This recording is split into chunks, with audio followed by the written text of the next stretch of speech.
En réalité, c'est le message le plus important de toute votre vie. Oui, je ne prétends pas être un meilleur pasteur qu'un autre, là. Bien au contraire. Mais c'est parce que ce que je vais vous parler aujourd'hui, c'est de la plus grande importance, peu importe ce que vous attendez. Tous les prêches que vous allez entendre dans l'avenir vont découler, vont couler de ce que vous allez entendre aujourd'hui. Je vais commencer avec une question toute simple. Vous ici, frères et sœurs, qui est là en ce moment, est-ce que vous aimez Jésus? Amen. Je vais vous reposer la question. Est-ce que vous aimez Jésus? Amen. Je vous la pose une dernière fois. Est-ce que vous aimez Jésus? Amen. Gloire à Dieu. Oui, je fais comme Jésus qui a posé la question à Pierre 3 fois. Je voulais faire pareil. Ah oui, on a tous un peu agi comme l'apôtre Pierre une fois ou deux, ou même 10. Hein, soyons honnêtes. Dieu, il y a quelques jours, m'a parlé fortement. Récemment, il y a peut-être une semaine. Le Seigneur m'a dit, il y a un temps pour se préparer et il y a un temps pour être prêt. Quand le Seigneur parle, il parle tantôt d'une façon, tantôt d'une autre. Des fois, le Seigneur peut se servir de gens pour vous parler. Mais quand vous savez que cette personne-là vous parle, que ça vous touche de façon trop précise, puis que vous ne gérez même pas vos émotions, c'est Dieu qui parle. Ces paroles-là, c'est ça Linda qui me les a dit, mais c'est Dieu qui a parlé au travail d'elle. J'ai senti ces paroles-là. Je vais répéter. Il y a un temps pour se préparer et il y a un temps pour être prêt. L'heure est venue, aujourd'hui, d'être prêt. Parce que le Seigneur revient tellement bientôt que si on serait la date et l'heure, ce serait hypocrite de changer à partir d'aujourd'hui. C'est pour ça que Dieu ne révèle pas l'heure et la date. Si on sait que c'est le 28 février 2025, là, comme par hasard, non. C'est pour ça que Dieu ne révèle pas la date. Agissez comme si c'était aujourd'hui. À tous les jours. Parce que oui, les cieux sont ouverts. Il faut être prêt à y aller. C'est maintenant ou jamais.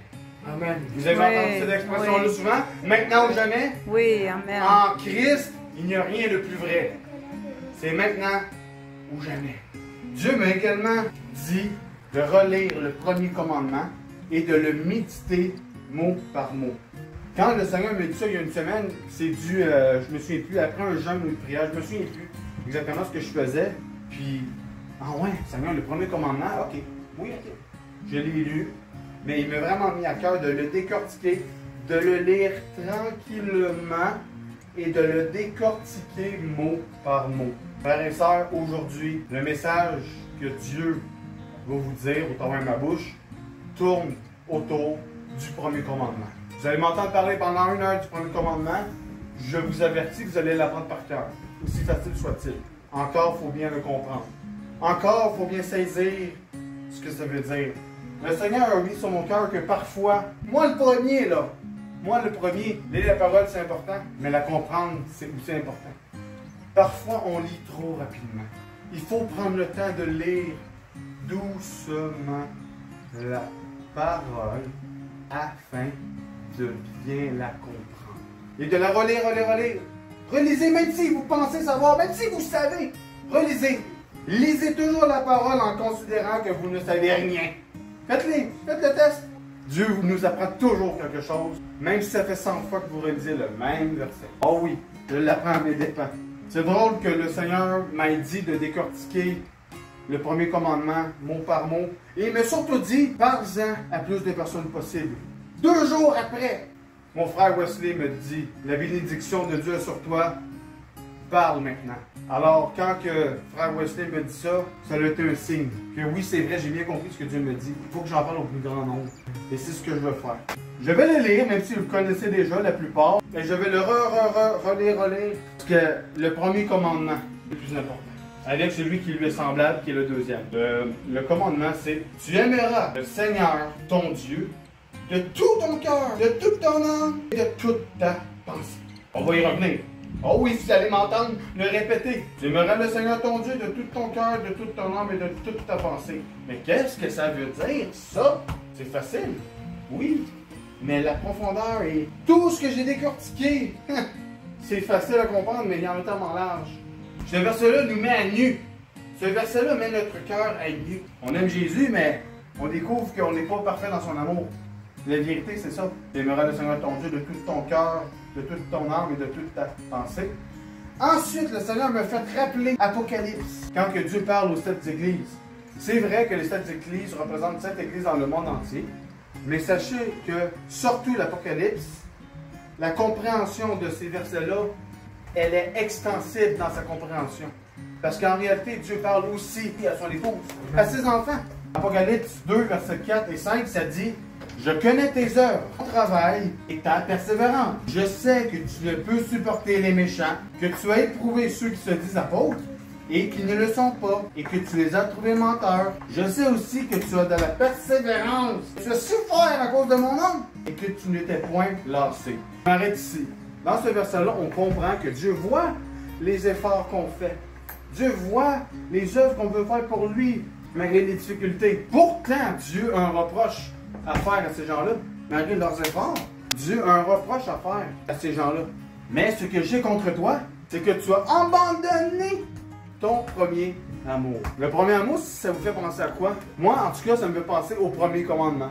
Oui, quand on prend le temps de lire tranquillement, on fait des liens qu'on ne s'imaginait même pas. Dieu, en fait, nous fait réaliser les liens. Souviens-toi donc d'où tu es tombé et pratique quoi? Tes premières œuvres. Premier amour, premier commandement, premières œuvres. Quand tu étais fou d'amour pour Dieu, et pratique tes premières œuvres. Sinon, je viendrai à toi et j'ôterai ton chandelier de sa place, à moins que tu ne te repentes. Mais faites-vous-en pas, parce que Dieu nous a donné des instructions par son Fils Jésus-Christ à comment bien aimer. Dieu nous a donné des instructions pour l'aimer correctement. Décortiquons cela ensemble. Vous savez, dans le premier commandement, quand c'est écrit « Tu aimeras le Seigneur ton Dieu de tout ton cœur, de toute ton âme et de toute ta pensée », je l'ai décortiqué en 3 mots. On va décortiquer le cœur. Qu'est-ce que c'est de l'aimer de tout son cœur? Qu'est-ce que ça inclut? C'est le premier et le plus grand commandement. Et voici le second qui lui est semblable. Tu aimeras ton prochain comme toi-même. Ah oui, parce que quand on aime Dieu, on aime son prochain, évidemment. Ah oui, oui. Dans Proverbe 4, verset 23, ça dit « Garde ton cœur plus que toute autre chose, car de lui jaillissent les sources de la vie. » Le cœur de l'homme a parfois des désirs contraires à celui de Dieu. C'est pour cela que Jésus nous exhorte à examiner notre cœur et ses désirs, afin que nos désirs deviennent également les siens. Parce que oui, l'homme est entouré de passions, puis parfois, on peut ne pas se rendre compte que ça ne plaît pas à Dieu. C'est pour ça qu'avec de la prière et de la persévérance et de l'humilité, on apprend à connaître ce que Dieu aime et ce que Dieu aime moins. Et dès qu'on sait ce que Dieu aime moins, là, on a un choix à faire. C'est pour ça que Dieu nous appelle à l'aimer lui, même selon la chanson, à l'adorer. Parce qu'il y a une différence entre aimer et adorer. Ah oui, frère ça. Mais moi, adorer, une fois quand j'étais plus jeune, je l'employais. Parce que je trouvais que ça avait une signification plus positive que amour, aimer, j'adore. Ouais, ça, l'adoration n'appartient qu'à Dieu. Il faut faire attention à ça. Je me parle. Sachez que je me parle en premier. Moi, je ne maîtrise pas les mots, mais c'est Dieu qui me l'apprend. Le désir du Seigneur, c'est que nous demeurions en lui. Il faut habiter en lui. Il faut demeurer là. Moi, je demeure à Saint-Frédéric. Une maison est là. Elle est là. Dans Jean 15, verset 7, c'est écrit « Si vous demeurez en moi et que mes paroles demeurent en vous, demandez ce que vous voudrez et cela vous sera accordé. » Ça veut dire ça. Dieu est amour. Dieu est amour. Donc si on reste dans l'amour, eh bien par amour, l'amour va nous donner ce que notre cœur désire, mais de commun accord. On apprend avec Dieu que ses désirs soient les nôtres et vice-versa. Parce que quand on demande quelque chose avec un cœur transformé, c'est sûr que Dieu va nous le donner parce que c'est aussi son désir. Puisque nous sommes appelés à aimer Dieu de tout notre cœur, cela veut donc dire de ne pas laisser de place à aucun autre désir que lui. Donc, en demeurant en lui, ses désirs deviennent aussi nos désirs. C'est normal, on habite avec lui. Fait que oui, c'est normal que oui. Écoutez, je me parle là. Cette prédication-là que j'ai préparée en soi m'a fait me repentir sur beaucoup de choses très rapidement. À contre-cœur de chair, évidemment, à contre-cœur, mais je veux transformer mon cœur pour lui. Ok Seigneur, tes désirs à toi, pas les miens. C'est ça que Dieu nous appelle à faire. Même si je sais que Dieu n'aime pas, ok, c'est bon. La partie la plus plate, le diable a mis en œuvre 1 million de façons de nous distraire, afin que notre cœur se détourne lentement, mais sûrement, de notre Père céleste. Écoutez, je suis moi-même, les distractions qu'au fond, on sait très bien qu'on passe trop de temps, que ce soit les téléphones. Les téléphones sont pratiques. Dieu utilise ce que le monde a permis, ce que le diable a mis en œuvre pour faire sa volonté. Ça, c'est vrai. Il ne faut pas abuser de ces choses-là, que ce soit Netflix, les jeux vidéo. Moi, j'étais un gamer. Oui, j'aimais ça. En plus, c'était tous des jeux violents. Ah, écoutez, je me fais mal en disant ça, mais c'est ça la chair, c'est ça les désirs du corps. Les jeux vidéo, être sur nos téléphones de manière excessive, les réseaux sociaux, etc. La lecture excessive de livres inutiles. Je suis le premier à aimer toutes ces choses. Oui, j'aime ces choses-là, mais avec Dieu, on est appelé à renoncer à ce qu'on aime dans notre chair pour aimer ce que Dieu aime. Et aussi, apprendre à ne pas aimer ce que Dieu n'aime pas. Et donc, de ce fait-là, de ne pas aimer ce que nous aimions avant. Je me fais violence, là, en ce moment. Je me fais violence parce qu'il y a des choses que Dieu me demande ces temps-ci. Ah, Seigneur, ok, oui, ok, ta volonté. Faut pas douter. Non, ostine-toi pas avec Dieu. C'est une perte de temps. Si Dieu me demandait, avant hier, j'ai annulé mon compte Netflix. Dieu m'appelle à détruire ma console de jeux vidéo. Parce que je veux pas vendre ça, je veux pas me faire de l'argent sous le dos d'un faux Dieu. Parce que c'est ça quand même. Fait que non. Je vais faire comme Abraham quand il a détruit les faux dieux de son père. On est appelé à faire ces choses-là pour plaire à Dieu. C'est une offrande. Dans Corinthiens 10, verset 23, il y a quelque chose d'intéressant qui fait réfléchir. Oui, tout est permis, mais tout n'est pas utile. Amen. Tout est permis, mais tout n'édifie pas. Ça veut dire que si tu écoutes un documentaire sur les pingouins ou les lions, ok, il n'y a pas de violence, rien, ok. T'en apprends sur les pingouins et les lions, mais t'en apprends pas sur Dieu nécessairement. Je dis pas que c'est une mauvaise chose en soi d'apprendre des choses, mais il faut se concentrer sur Dieu le plus possible. Dieu peut très bien vous dire tu vas aller en Antarctique, alors écoute un documentaire sur les pingouins, oui c'est possible. C'est possible. Mais si Dieu ne vous l'a pas dit, ne le faites pas. Vous allez être édifié vous-même sur des lions et des pingouins. Ok, bravo. Et Dieu dans tout ça. Je me parle aussi, là, frère et soeur, je me parle. Seigneur, si moindrement j'ai une saleté dans mon œil, arrache mon œil. Que je ne sois pas hypocrite pour dire ces choses. Autrement dit, tout est permis de Dieu car on est libre, mais tout ne nous approche pas de lui. Pourquoi Dieu n'aime pas ces choses-là? Parce que Dieu est un Dieu jaloux. La jalousie n'appartient qu'à Dieu. Sachez-le, la jalousie n'appartient qu'à Dieu. Mais, il y en aurait beaucoup à dire sur ce sujet-là. Je vous parlerai en détail sur ce sujet-là une autre fois parce que sur la jalousie de Dieu, il y a beaucoup de choses à dire. Si Dieu le veut, je vous en reparlerai en détail. Dans Jean 15, verset 9, Jésus dit « Comme le Père m'a aimé, je vous ai aussi aimé. » Demeurez, on entend souvent ce mot-là, « Demeurez dans mon amour. » Et le verset juste après dit « Comment le faire? Si vous gardez mes commandements, vous demeurerez dans mon amour. » Voilà la réponse. De même que j'ai gardé les commandements de mon Père. Jésus a gardé quoi? Les commandements de son Père. Fait que Jésus aussi l'a fait. Fait que les faux dieux, les idoles, tout ça, il faut continuer de s'en débarrasser. Est-ce que Dieu change? Est-ce que Dieu change? Nous changeons. Tout ce qui est demandé dans la parole de Dieu, c'est qu'il faut le faire.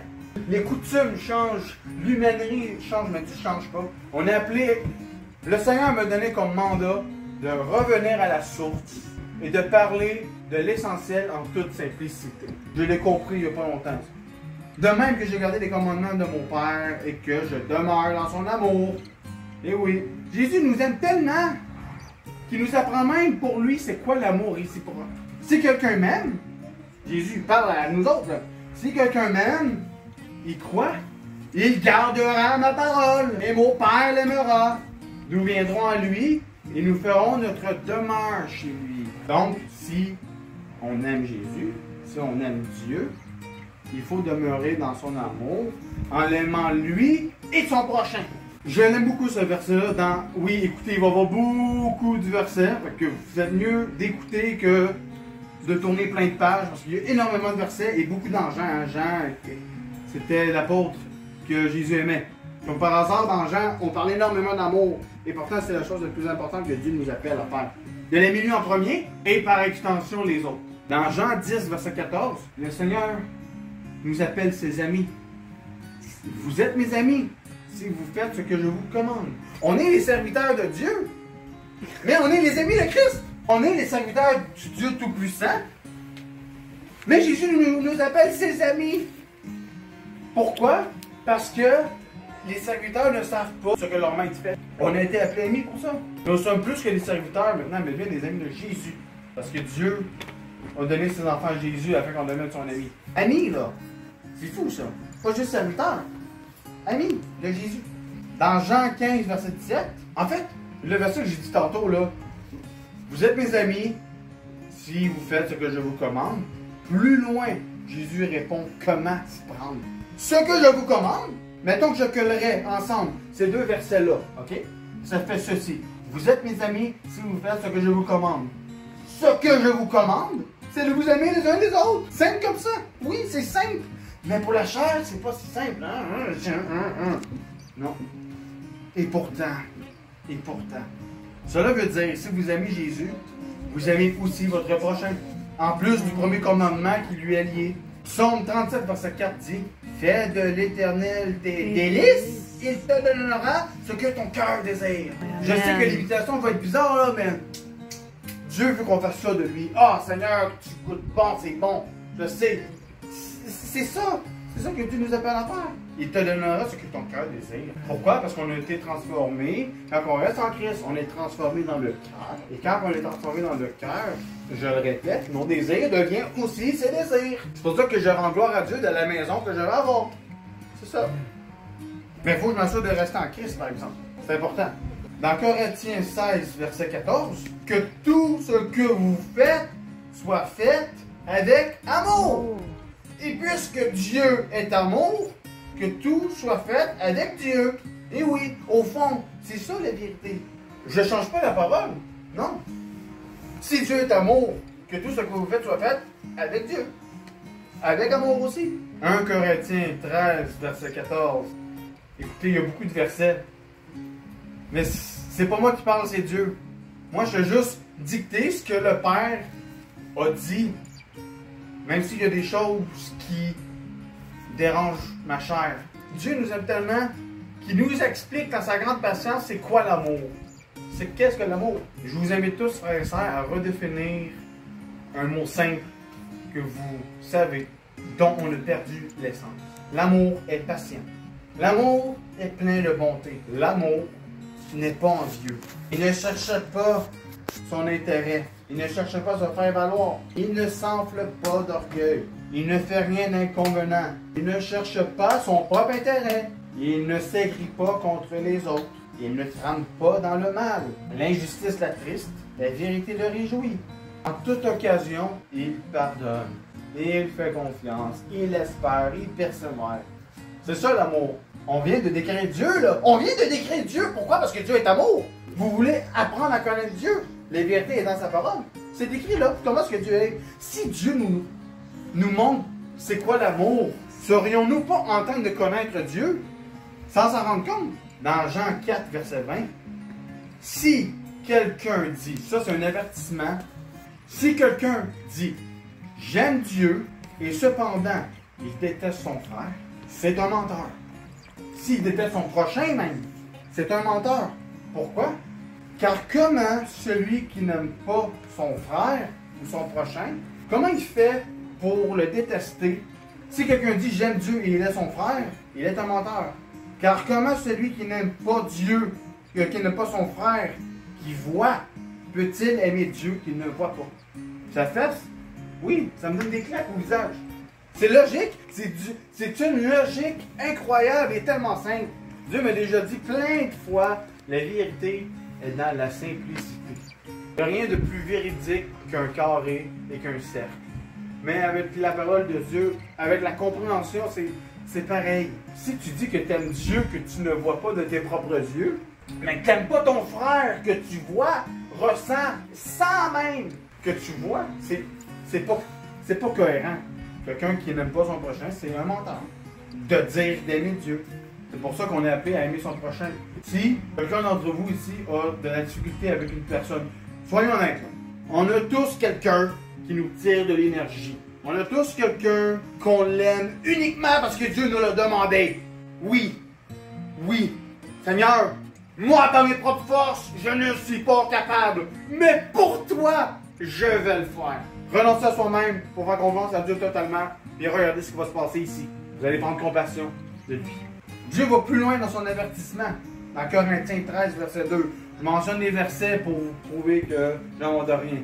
Même si j'ai la prophétie, même si quelqu'un connaît tous les mystères, même si quelqu'un est intelligent dans la parole, a toute la connaissance, même si quelqu'un a tellement de foi qu'il peut déplacer les montagnes, si cette personne n'a pas l'amour, elle n'est rien. Pour Dieu, même si j'avais la foi de lever toutes ces chaises-là en ce moment, puis que je suis donc intelligent, que je comprends tout, que je prophétise, même sur vos vies, que je dis votre avenir, que vous êtes à nu devant moi, que je vous révèle des choses, des vraies choses, là, vraies. Si je n'ai pas l'amour, Dieu est amour, donc si je n'ai pas Dieu, je suis rien. Je suis une coquille vide. Ah, frère, ça, faut se repentir. Il faut vraiment, le plus possible, demander à Dieu qu'il change notre attitude. Oui, Dieu est un Dieu sévère. Mais quand Dieu est un Dieu sévère avec ceux qui aiment, c'est parce que Dieu s'attend de grandes choses pour nous. Dieu n'est pas sévère avec la personne qui est rien pour lui. Donc, en résumé, l'amour que vous avez pour Dieu est déterminé en fonction du temps que vous passez avec lui, de la priorité que vous en faites et de l'obéissance. Mesurez votre temps, frères et sœurs, que vous passez avec lui. Mesurez la priorité que vous en faites et mesurez l'obéissance que vous avez. Méditez sur ces trois facteurs-là, puis faites des ajustations. Moi-même, le premier, je vais le faire. Dieu veut la totalité de notre cœur. Surtout pas la moitié. Dieu explique même qu'est-ce qu'il en pense de ça. Puis je suis désolé, mais on va le lire, ce verset. Celui qui a des oreilles pour entendre, sait déjà quel verset je vais sortir. Dans l'Apocalypse, Dieu reprend certaines personnes qui dit « Je connais tes œuvres ». Oui, Dieu regarde vos œuvres. Dieu voit beaucoup les œuvres. Mais je connais tes œuvres. Je sais que tu n'es ni froid ni bouillant. Puisses-tu être froid ou bouillant? Ainsi, parce que tu es tiède et que tu n'es ni froid ni bouillant, je te vomirai de ma bouche. Oh, Seigneur, ça c'est dur, Seigneur. C'est dur. C'est dur. Frère Wesley a dit quelque chose de très vrai la semaine passée que Dieu lui a dit. C'est vrai que ça me fait penser à ce que Dieu m'avait enseigné. Les prières sont comme un parfum pour l'Éternel. C'est comme un parfum quand on prie de tout notre cœur, avec humilité, avec amour, avec vérité. Surtout avec vérité. Et qu'on dit au Seigneur, c'est comme des bonnes odeurs pour lui. Mais par exemple, s'il dit tu n'es ni froid ni bouillant, mais que tu es tiède, je te vomirai de ma bouche. Imaginez quelle odeur a ses prières. C'est drôle parce que Dieu m'a récemment parlé très fortement. Tous les chrétiens ont une habitude qu'on entend souvent. Mais aujourd'hui, je vais, par la grâce de Dieu, vous expliquer une mauvaise interprétation qu'on a tous. Dieu m'a repris quelques fois au travers de ma femme. Dieu a parlé au travers de ma femme souvent. On entend souvent l'expression un chrétien tiède, un chrétien tiède, un chrétien tiède. Un chrétien tiède n'existe pas. Chrétien, c'est quoi ça veut dire? C'est petit Christ. Ressembler à Christ. Quand on ressemble à Christ, c'est impossible d'être tiède. Un chrétien tiède, c'est pas un chrétien. Mais je comprends quand même en partie pourquoi les chrétiens disent ça, parce qu'il y en a qui se disent, je suis chrétien, moi, je suis chrétien. Ok. Je ne me souviens plus quel verset, mais la parole est claire là-dessus. Vous les reconnaîtrez à leurs fruits. Pour une autre fois, on va parler des fruits, parce qu'il y a beaucoup à dire là-dessus. On est beaucoup comparé à des arbres portant du fruit. Dieu a dit à la fin de verset que je lisais tantôt, moi, Dieu, je reprends et je châtie tous ceux que j'aime. Aie donc du zèle et repens-toi. On voit que quand Dieu nous aime, il nous reprend. Des fois, ça peut faire mal, ça peut pincer. Mais rendez gloire à Dieu pour ça, parce qu'il vous aime. Ça veut dire que quand on n'est pas parfait, Dieu nous reprend. Parce qu'il nous aime et qu'il sait qu'on est capable. Ça peut faire mal des fois, mais on est vraiment appelé à ça. Là, j'ai terminé la partie du cœur. Quand que je parle du premier commandement qui dit « Vous aimerez Dieu de tout votre cœur, de toute votre âme et de toute votre pensée », je viens de terminer de tout votre cœur. Là, il reste l'âme. C'était la partie la plus longue, faites-vous-en pas. Je vais expliquer avec un peu de versets de toute son âme. Qu'est-ce que ça veut dire? Notre essence même doit être pour Dieu. L'âme, c'est quoi? C'est la batterie qui fait de nous un être vivant. C'est ce qu'on est, c'est l'électricité en nous. Oui. Notre essence même doit être pour Dieu. Dieu est et doit être la raison pour laquelle vous vivez. C'est logique parce qu'il nous a créés. Dieu nous a créés. Dieu nous a créés. Fait pourquoi on ne vivrait pas pour lui? C'est pas logique. Qu'est-ce qu'on fait? Ah mon Dieu, qu'est-ce qu'on fait à pas t'écouter? Tu nous as créés, puis on t'écoute pas. Ok. Mais non seulement il faut vivre pour Christ, mais il faut aussi accepter de mourir pour Christ. Oui, on parle de l'âme, là, de tout son âme, c'est quoi? C'est d'accepter de mourir pour lui aussi. C'est dur, frère et sœur. C'est des paroles dures. C'est pas évident, mais avec Dieu, on n'a pas à s'inquiéter. Il y a une histoire que ma femme me contait que je vais rapidement vous dire. Il est arrivé un contexte où il y avait un homme et son fils qui se promenaient. Puis un jour, son fils, il s'est pris dans une raille de train. Il est comme tombé, puis sur la traille de chemin de fer, son linge était pogné. Mais le train arrivait. Le train arrivait très vite. L'homme a eu le choix entre sauver son fils ou sauver les 100 personnes dans le train. Ça, c'est le genre de choses parfois inimaginables qui peut nous arriver. Dieu lui a dit, sauve le train. Il a fait en sorte que le train soit sauvé avec les 100 personnes. Le train a été sauvé avec les 100 personnes, mais son fils est mort, écrasé par le train. Mais le train a survécu. C'est pas facile. Dans Psaume 62, verset 6, ça dit « Oui, mon âme, repose-toi sur Dieu, car c'est de lui que vient mon espérance. Nous venons du ciel, et nous sommes envoyés sur terre pour accomplir la mission que Dieu nous a donnée. Mais notre but ultime, c'est d'y retourner avec la formation qu'on a reçue ici sur terre. Ultimement, on vient du ciel. En réalité, on est en formation aussi, là, pour un futur proche. Parce qu'au ciel, on va avoir des rôles. Cependant, dans Matthieu 10, verset 28, Jésus nous avertit aussi. Ne redoutez pas ceux qui tuent le corps, mais qui ne peuvent pas tuer l'âme. Redoutez plutôt celui qui peut faire périr l'âme et le corps en enfer. Dans Matthieu 16, verset 26, que servira-t-il à un homme de gagner le monde entier s'il perd son âme? Les biens matériels, encore une fois, l'amour pour le monde. Ou que pourra donner un homme en échange de son âme? Il y a des gens, frères et sœurs, qui aiment tellement le bien matériel, l'argent, maman, les plaisirs de ce monde. Il y en a qui sont tellement accros, qui sont prêts à faire un pacte avec le diable et de donner leur âme. Ces gens-là sont aveugles, ils ne savent pas ce qu'ils font. Dieu pardonne-leur avant qu'ils soient ton tort. Tout ça pour des trucs éphémères qui ne durent pas. Renoncez, peuple de Dieu, aux choses de ce monde. Renoncez aux choses de ce monde, peuple de Dieu. Si vous avez trop d'amour pour le monde, votre amour pour le monde pourrait vous perdre. Dieu t'a dit jaloux. Dieu veut qu'on mette son adoration vers lui. J'ai été le premier à passer des heures à gamer. J'ai encore ça en moi. Je m'ennuie de ça. Mes parents et mes amis peuvent en témoigner. Je passais des nuits à gamer, à pas me laver parce que j'aimais ça. J'ai acquis de l'expérience et tout ça. Même qu'on est tellement rendu loin dans ce domaine-là que les consoles de jeu te montrent maintenant le nombre d'heures que tu as passé sur ta console, sur les jeux, puis il y a même ce qu'on appelle des trophées de succès. Ça y est, c'est rendu malade. Regardez la perte de temps. Le diable est rendu honnête d'une certaine façon.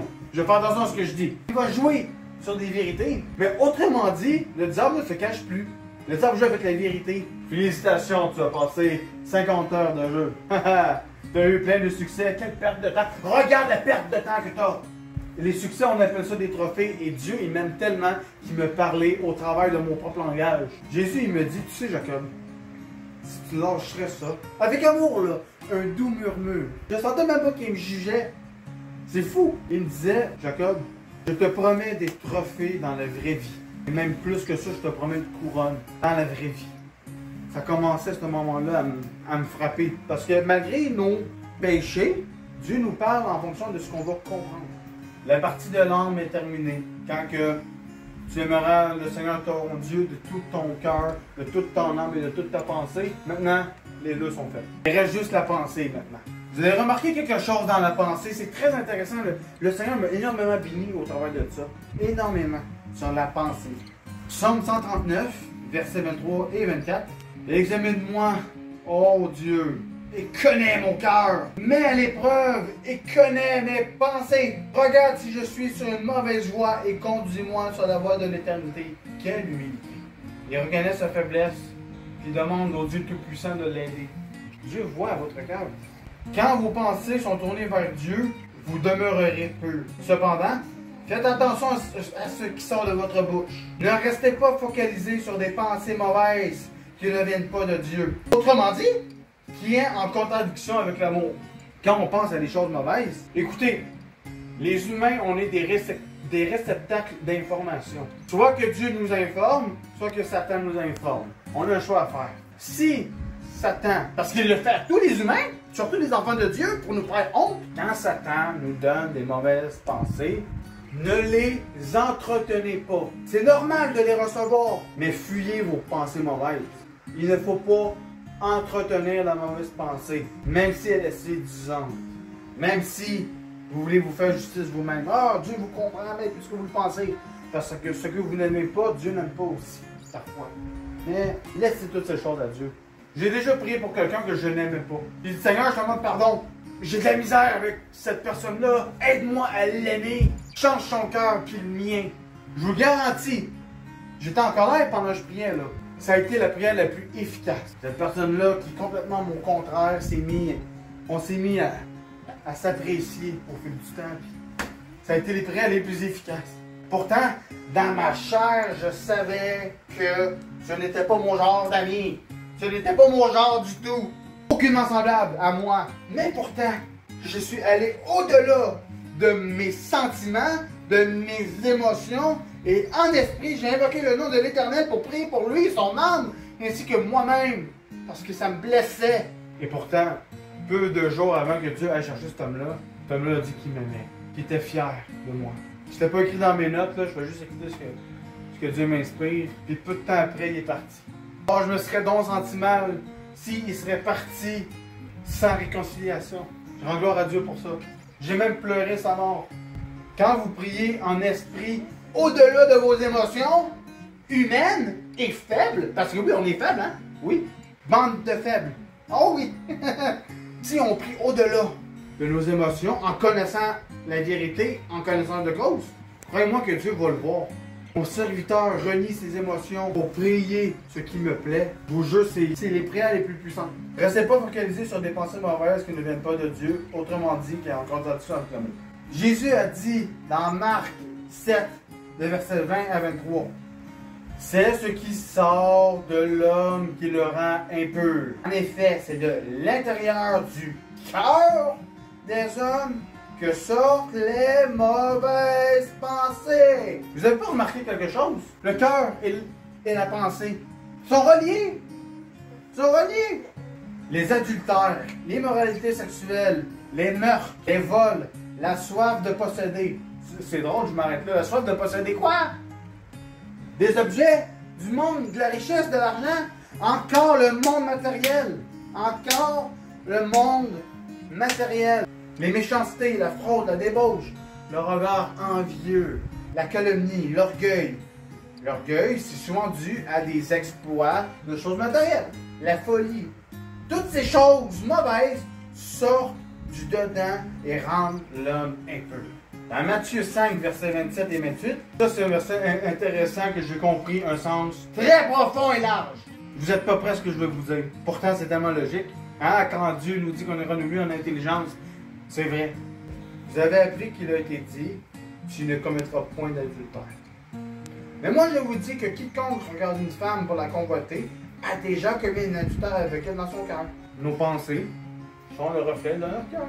Et le Seigneur m'a donné l'interprétation plus large de ce verset. Si je regarde une femme pour la convoiter, je suis déjà en adultère. Ce verset-là touche pas juste la femme ou le beau regard de... ok? Ça touche beaucoup plus de choses qu'on pense.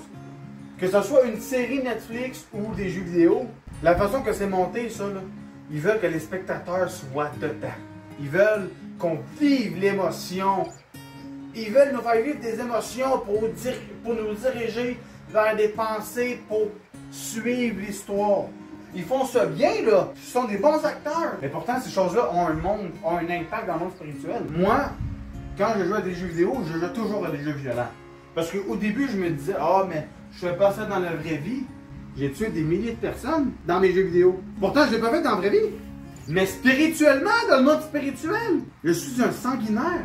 Dieu a déjà utilisé ma console de jeu pour évangéliser. C'est vrai, parce que Dieu, dans toutes choses, il peut faire son œuvre. J'ai déjà évangélisé, j'ai déjà parlé de Jésus pendant que je vendais de la drogue dans un jeu. Imaginez-vous, la folie. Dieu est bon.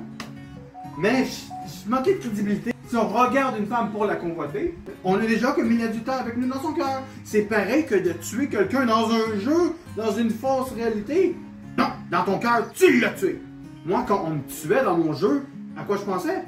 Ok, va prendre un auto, fais ci, fais ça. Je maudissais cette personne! Je m'en rendais même pas compte! Quand vous savez qu'il y a un monde spirituel, vous pensez plus clair. Parce que nos paroles deviennent spirituelles. Dieu qui est invisible, Dieu qu'on ne voit pas, qui a fait notre monde physique, pensez-vous vraiment qu'il n'y a pas d'impact quand on parle? Ah, ma bouche, elle parle, les paroles s'envolent. Ah, les paroles circulent. Croyez-moi. Dans Isaïe 55, verset 8, en effet, vos pensées ne sont pas mes pensées et mes voix ne sont pas vos voix, déclare l'Éternel. Évidemment, il y avait un contexte à ça, mais il faut reconnaître que nos pensées ne sont pas toujours de Dieu. C'est pour ça qu'il faut se concentrer sur Dieu. À plusieurs reprises, Dieu nous parle du cœur de l'homme et de nos pensées dans un même contexte. Ce qui veut dire que nos pensées sont le reflet de l'état actuel de notre cœur.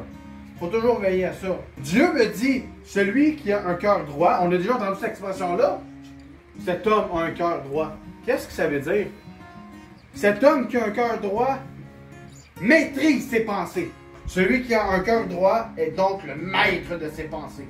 La pensée nous fait aussi penser à l'intelligence humaine, selon ce qu'on a appris à l'école, etc. La logique de ce qu'il comprend, de sa capacité à raisonner, et même de résoudre ses problèmes par lui-même, selon lui. Pourtant, l'Écriture dit ceci, dans Romains 12, verset 2, « Ne vous conformez pas au monde actuel, mais soyez transformés par le renouvellement de l'intelligence, afin de discerner quelle est la volonté, de Dieu, de ce qui est bon, agréable et parfait. » Quand on s'éloigne des choses du monde, là on apprend à connaître Dieu, puis à ce qu'il aime réellement. Dans Psaume 139, 1 et 2, ça dit « Éternel, tu m'examines et tu me connais. Tu sais quand je m'assis et quand je me lève. Tu discernes de loin ma pensée. » Le Seigneur sait très bien quand je vais finir. Okay? Il sait même quand je vais m'asseoir sur une chaise. Il sait tout à l'avance. Fait que ça sert à rien de cacher à Dieu, là, de se mentir à soi-même, c'est inutile. Perdez pas votre temps. En effet, la parole de Dieu est vivante et efficace. Plus tranchante que toute épée à deux tranchants, pénétrante jusqu'à séparer l'âme et l'esprit, jointure et moelle. Elle juge les sentiments et les pensées du cœur. Il y a quelques années, le Seigneur me dit, le cœur a son intelligence. Oui, le cœur a sa propre pensée. Le cœur a son raisonnement. Fait que est-ce qu'on écoute la pensée intellectuelle ou on écoute la pensée du cœur de Dieu? Pour résumer tout le message, si vous voulez plaire à Dieu à 100%, voici ce que vous devez faire. Vivez Dieu, respirez Dieu. Ne vous inquiétez pas. Aucun de nous a un amour ultimement parfait pour Dieu. Rester en Christ, c'est accepter de se faire enseigner dans l'amour et pour Dieu qui est amour. Dans le fond, on est beaucoup plus en sécurité si on reste en Christ, parce que si on se trompe et qu'on faute, Dieu nous reprend. Donc, Dieu qui nous reprend, c'est lui qui nous rend toujours parfait. Ok. Ah, ok. Ok, c'est ok. Si on n'est pas en Christ, on tombe. Vouloir l'aimer parfaitement, c'est ça, la perfection pour Dieu. Vouloir l'aimer parfaitement, c'est ça, être parfait pour Dieu. Dans Matthieu 5 et 8, quand ça dit « Soyez donc parfaits comme votre Père Céleste est parfait », c'est ça. L'interprétation de cette écriture, c'est de viser la perfection en écoutant Christ qui va nous dire comment nous ajuster. Notre vie, c'est ça, toute notre vie. Place-toi comme ça, fais ça. OK, Dieu, OK. Soyons un élève qui écoute son professeur sans broncher. Que Dieu vous bénisse. Amen. Amen. J'ai fini. Amen.